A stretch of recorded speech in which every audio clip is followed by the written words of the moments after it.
ఓం మహాగణాధిపతయే నమః. ఓం గురుభ్యో నమః. ఓం శ్రీమాత్రే నమః. పరమేశ్వర స్వరూపమైనటువంటి జ్యోతిష, వాస్తు మరియు ఇతర అనేకమైనటువంటి శాస్త్రములను మనకు అందించినటువంటి మహర్షులకి నమస్కారం.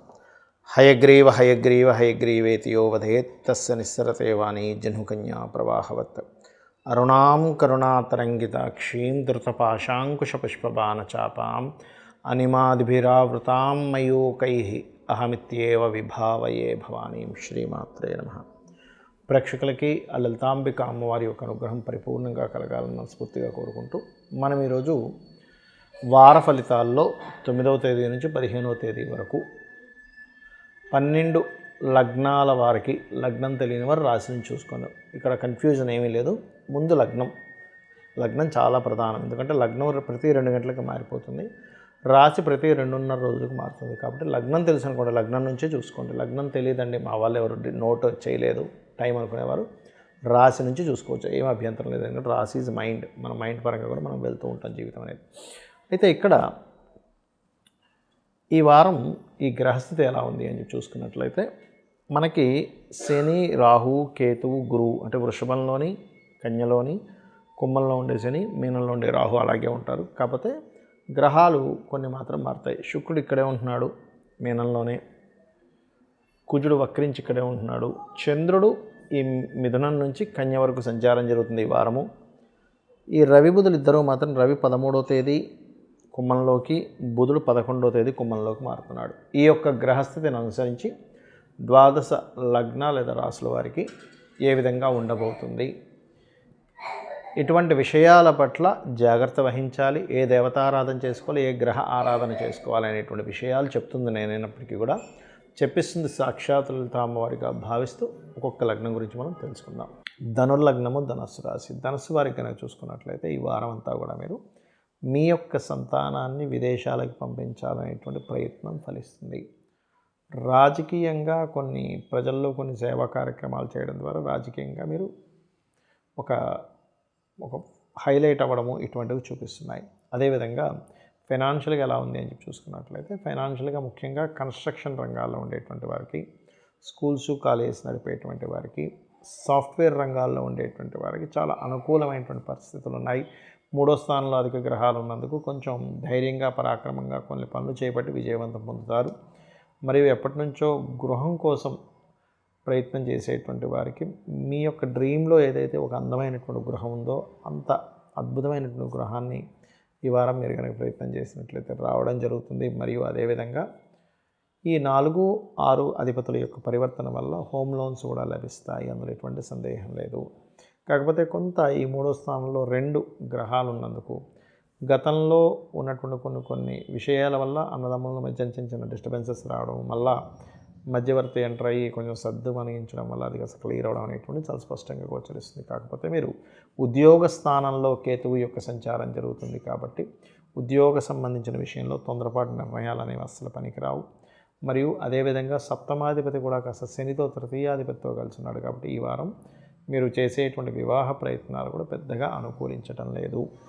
అదేవిధంగా ఈ వారం ఎక్కువగా ఇన్వెస్ట్మెంట్స్ చేయడానికి, చేసిన ఇన్వెస్ట్మెంట్స్ బాగా కలిసి రావడము, అదేవిధంగా మీరు సొంతంగా మీ సంతానమే కాకుండా మీరు ఏదైనా విదేశాలకు వెళ్ళాలనేటువంటి ప్రయత్నం ఫలిస్తుంది. ఇక మీరు చేయవలసిన దేవతారాధన ముఖ్యంగా మీరు నవగ్రహాల దగ్గర శని, కేతు, రవి గ్రహాల దగ్గర దీపారాధన చేయండి. నరసింహస్వామి యొక్క ఆరాధన చేయండి. నరసింహస్వామి యొక్క కరావలంబ స్తోత్ర పఠనం చేయండి. అనే విధాలా మీకు బాగుంటుంది. ఈ వీడియోలో ముఖ్యంగా 3 ముఖ్యమైనటువంటి విషయాల కోసం నేను మీకు చెప్పనున్నాను. చాలామంది వీటి గురించి భయపడిపోతూ ఉంటారు. అదేమిటంటే, 1 ఏలినాటి శని, 2వది కాలసర్ప దోషం ఉందనేటువంటి దాంతో, 3వది వాళ్ళు ఏమి చేపట్టినా సరే కలిసి రావట్లేదు. ఏమిటి ఇన్ని సంవత్సరాలు ఇంతేనా అనేటువంటి. ఈ 3టికి ఈరోజు నేను మీకు పరిష్కారం చెప్తాను. 1 ఏలినాటి శని లేదా అర్ధాష్టమ శని, అష్టమ శని గుర్తుపెట్టుకోండి. దీని గురించి మీరు పెద్దగా బెంగపడకండి. ఎందుకు అంటే ఏలినాటి శనిలోనే నేను మీకు రుజువు చూపించగలుగుతా. ఏలినాటి శనిలోనే అద్భుతమైన స్టేజెస్కి వెళ్ళి వాళ్ళు ఉన్నారు, సీఎంలు అయ్యారు, పీఎంలు అయ్యారు. మనం చాలాసార్లు చెప్పాం. మోడీ గారు కూడా ఏలినాటి శనిలో ఆయన వృశ్చిక రాశి, ఏలినాటి శనిలో ఆయన పీఎంగా కూడా కొనసాగారు. ఇప్పుడు అర్ధాష్టమ శని కూడా నడుస్తుంది. అలాగే స్వర్గీయ ఎన్టీ రామారావు గారు కావచ్చు, అనేకమైన వారు నారా చంద్రబాబు నాయుడు కావచ్చు, మొన్నటి వరకు ఉన్నటువంటి జగన్ కావచ్చు, ఆయన అష్టమ శనిలోనే అయ్యాడు. ఇట్లా రకరకాల ఉన్నాయి. అయితే ఒకటి ఇక్కడ నేను మీకు ఈ ఉదాహరణ ఎందుకు చెప్తున్నానంటే, కేవలం శ్రమనిస్తాడు కానీ మీ విజయానికి ఎక్కడ ఆపడు. అంటే అదేమిటండి, మరి కొన్ని పనులు ఆగిపోతుంటాయి కదండి అంటే, ఒక విషయం గుర్తుపెట్టుకోండి, మనం ఒక మార్గంలో వెళ్తున్నాం, అక్కడ వెళ్తున్నటువంటి మార్గం బ్లాక్ అయింది, ఇంకొక మార్గం మనం వెతుక్కుంటాం. అంటే ఏమిటి, అప్పటి వరకు మనకు తెలిసింది ఒకటే మార్గం, కానీ ఆ మార్గం ఆగడం వల్ల ఇంకో మార్గం కూడా మనకు తెలిసింది. ఆ రకంగా మనకి మన జీవితంలో విజయం పొందడానికి ఎన్ని మార్గాలు అన్వేషించాలో అన్ని మార్గాలు అన్వేషించేటువంటి ఒక గొప్ప యోగాన్ని అనుకోండి, లేనట్లయితే ఒక గొప్ప మార్గాన్ని కానివ్వండి, ఆ యొక్క శని భగవానుడు మనకు చూపిస్తాడని అర్థం చేసుకుంటూ, శని యొక్క ప్రభావం మీ మీద ఎక్కువగా పడకుండా ఉండాలి అంటే మధ్యాహ్నం పూట నిద్రపోకండి దయచేసి. ఏజ్డ్ పర్సన్స్ లేదా చిన్నపిల్లలు, స్త్రీలకి సంబంధం లేదు. యువకులు మాత్రం అసలు నిద్రపోతే శని ప్రభావం పెరుగుతుంది. వీలైతే శని భగవానుడికి శనివారం తైలాభిషేకం చేయండి. బెల్లము గోవుకు తినిపించండి. ఆంజనేయ స్వామి ఆలయం కానీ, సుబ్రహ్మణ్యేశ్వర స్వామి ఆలయానికి కానీ, లేదా మన నరసింహస్వామి ఆలయానికి కానీ వెళ్తుండండి, లేదా అమ్మవారి ఆలయానికి కానీ నిత్యము వెళ్తుంటే దీని ప్రభావం ఉండదు. ఇక రెండవది కాలసర్పదోషం. కాలసర్పదోషం అనేటువంటిది ఫస్ట్ నేను మీకు క్లారిటీ ఇస్తాను. కాలసర్పదోషం ఎలా చూడాలంటే, రాహు కేతువులకి మధ్యలో, అంటే ఇప్పుడు చూడండి, ఇప్పుడు ఉదాహరణకి ఇక్కడ రాహు, ఇక్కడ కేతువు ఉన్నాడు. గ్రహాలన్నీ ఒకవైపు ఉండాలంటే అటువైపు కానీ, అంటే రాహుకేతువులకి ఈ 5 రాశుల్లో కానీ, లేదా ఈ 5 రాశుల్లో కానీ ఉండాలి. రాహుకేతువులు ఎక్కడున్నా మీ జన్మజాలం, దాన్ని కాలసర్పదోషం అంటారు. అయితే ఈ కాలసర్పదోషం కూడా కాలానికి, అంటే కాలంలో ఏం జరుగుతుందంటే, ఒక దేశంలో యుద్ధం వస్తుందా, కరువు వస్తుందా, లేనట్లయితే ఆర్థికంగా బాగా పుంజుకుంటుందా, అంటే బాగా పైకి లేస్తుందా, లేకపోతే కింద పడిపోతుందా, భూకంపాలు వస్తాయని చెప్పేదాన్ని కాలసర్పదోషం చూడమన్నారు. పర్సనల్ చార్ట్కి ఎక్కడా చూడకండి దయచేసి. ఎందుకంటే గొప్ప గొప్ప వాళ్ళు ఉన్నారు, 140 మంది ప్రెసిడెంట్లు ఉన్నారు ప్రపంచ దేశాల్లో కాలసర్పదోషం ఉన్నవాళ్ళు. మరి వాళ్ళు ఎదిగారుగా అనేది ఒక్కసారి మనం నిజంలో మాట్లాడుకోవాలి. ఎంతసేపు కాలసర్పదోషం ఉంది, నా జీవితం ఇంక ఇంతేనేమో, ఏమీ ఇంకా కొనసాగదేమో ముందుకనేటువంటి దీంట్లో ఉండకండి. మెగాస్టార్ చిరంజీవికి కూడా కాలసర్పదోషం ఉంది. అంటే మనం ఇక్కడ ఎందుకు చెప్తున్నట్టు ఉదాహరణ, అంత గొప్ప వ్యక్తులుగా అయినప్పుడు మనం ఎందుకు ఆగిపోతాము, జీవితంలో ఏమీ ఆగిపోము అనేటువంటి దాన్ని ఫస్ట్ మీరు మైండ్లో పెట్టుకోండి. ఒకవేళ మీకు అంతగా కనుక అమ్మో కాలసర్పదోషం ఉందని మీకు ఎక్కడో ఇంకా లోపల ఉంటే, చక్కగా కాళహస్తికి వెళ్ళి ఆ పరమేశ్వరుని దర్శనం చేసుకోండి. అక్కడ ఎలాగో మనకి రాహుకేతులు పూజలు చేస్తుంటారు, ఆ రాహుకేతు పూజ కూడా అక్కడ చేయించుకుని ఎటువంటి దోషము మీకు ఉండదు, ఎటువంటి సర్పదోషాలున్నా తొలగిపోతాయి. ఇక మూడవది, చాలామంది ఎన్నో పూజలు చేస్తుంటారు కానీ ఏమీ కలిసి రావట్లేదని బాధపడుతూ ఉంటారు. దానికి కారణం ఏమిటి అంటే, మీరు చేస్తున్నటువంటి ఒక మంత్ర జపము. ఏమిటది అంటే, ఎప్పుడు ఏమీ కలిసి రావట్లేదు అనే మంత్రమే మీకు అది మంత్రంగా మారి ఏమీ కలిసి రాకుండా చేస్తుంది. గుర్తుపెట్టుకోండి. ఎవరు కలిసినా సరే, ఎన్నో పూజలు చేస్తున్నాను ఏమీ కలిసి రావట్లేదు, ఏం చేసినా కలిసి రావట్లేదు, అది మంత్రంగా మారుతుంది. గుర్తుపెట్టుకోండి. అలా కాకుండా నేను ఎన్నో ట్రయల్స్ వేస్తున్నాను, ఎంతో ఓపిక్గా ట్రయల్స్ వేస్తున్నాను అనుకోండి పాజిటివ్గా, అంటే ఒకటి చేసాము కలిసి రాలేదు, సరే నేను అక్కడితో ఆగిపోలేదు. ఇప్పుడు 2 విషయాలు ఉంటాయి గుర్తుపెట్టుకోండి.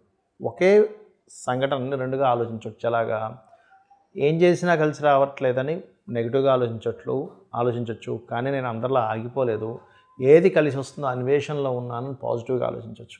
అంటే ఎక్కడ నేను ఆగిపోలేదు, ఇది చేశాను కలిసి రాలేదు, వెంటనే ఇంకోటి మొదలుపెట్టాను, అది చేశాను నాకు కలిసి రాలేదు, మళ్ళీ ఇంకోటి మొదలుపెట్టాను అనేటువంటి ధోరణిలో వెళ్తే మీకు ఆత్మవిశ్వాసం పెరుగుతుంది. అలా కాకుండా అమ్మో నేను ఏం చేసినా కలిసి రావట్లేదు. కొంతమంది షాప్స్ బిజినెస్ నడిపిస్తుంటారు, నేను నిలబడి ఉన్నాను. ఇప్పుడు 2 విషయాలు చూడండి, అబ్బా నాకేమి నష్టమైపోతుందని నేను కురింగిపోతున్నాను వేరు, నేను నిలబడి ఉన్నానని చెప్పి ఆలోచించడం వేరు. కాబట్టి ఇలా ఉండండి. ఒకటి, ఏమి చేసినా మీకు కలిసి రావట్లేదంటే ఒకటే గుర్తుపెట్టుకోండి, మీరు నిత్యము చేయవలసింది గోసేవ, నిత్య దీపారాధన కనుక చేసినట్లయితే ఖచ్చితంగా పూర్వ వైభవాన్ని తెచ్చిపెడుతుంది నిత్య పూజ అని చెప్తూ ఉంటారు శాస్త్రంలో. కాబట్టి అది చేయండి.